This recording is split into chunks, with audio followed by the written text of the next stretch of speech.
Mari dah. Ya, Mak. Ada ujian. Sampai berjoget. Adi mana orang berjoget? Kuat sampai game. Lepo pasti, Mak. Pasti. Lain tak dekat ini. Dan saya tadi melangkah dari rumah tadinya tanya bini, "Kape ke mana?" "Kape ke lapau je." "Aku pe ke lapau dah, aku jangan lupa nak di mado dengan musik aku berjoget sudah." "Ya suruh mana ni bini?" Ya nak. Ya mana? Kalau dia nak, indah ado parik nama lantang dia dah. Dan kalau dekat bini joget, kalau tempat apa itu hobi dan bampuk, bakua, baburung, memancing, memikir. Dan hari tak ada dah, macam mana? Hari Khamis dia mancing. Ya.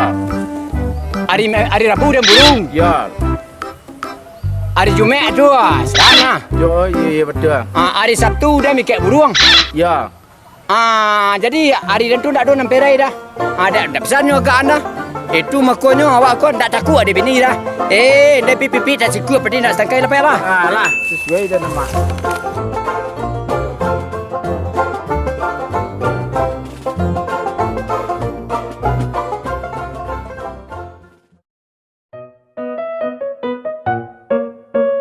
Lelaki dia ni cari nanya, cari jandu ke lah, cari awak ke lah, cari karu ke lah. Mana dia cari ke ni? Mak nanya baik. Beni, nyak kalau. Udah nampak lelaki dia ni. Tak, laki tu hilang lah. Lambu aja. Mak kalau ya kan? Kecil bayi mancing tadi mak. Mencari keraju. Ya lah mencari nak. Lambu aja.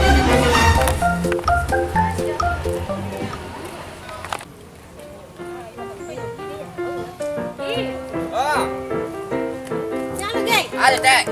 Kenapa laki dia? Laki ke? Kamar cik Adi. Pergi mancing. Tinggal kadang ia balok ya? Bola kena kicu ya. Cina yakin tadi nak yakin. Ini kamar je. Tapi ia balok nak duit muka air dia. Kali dia bebe. Iya lagi. Iya lagi.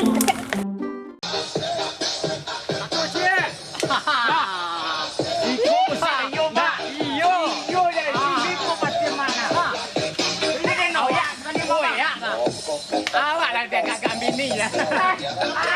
Awak nah. Awak mencari gimana? Itu wakil presiden. Tak ada bini bisa presiden menang. Awak tak bisa. Oh ya mak.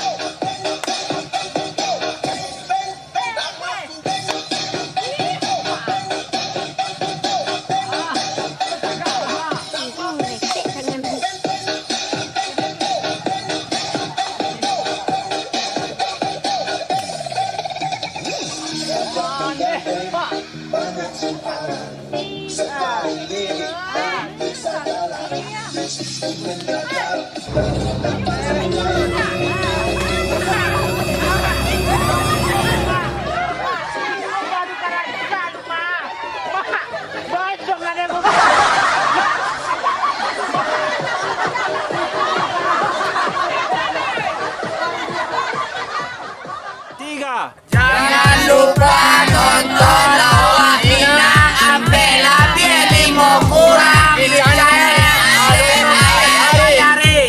Jangan lupa sampai lebih 5 kurang.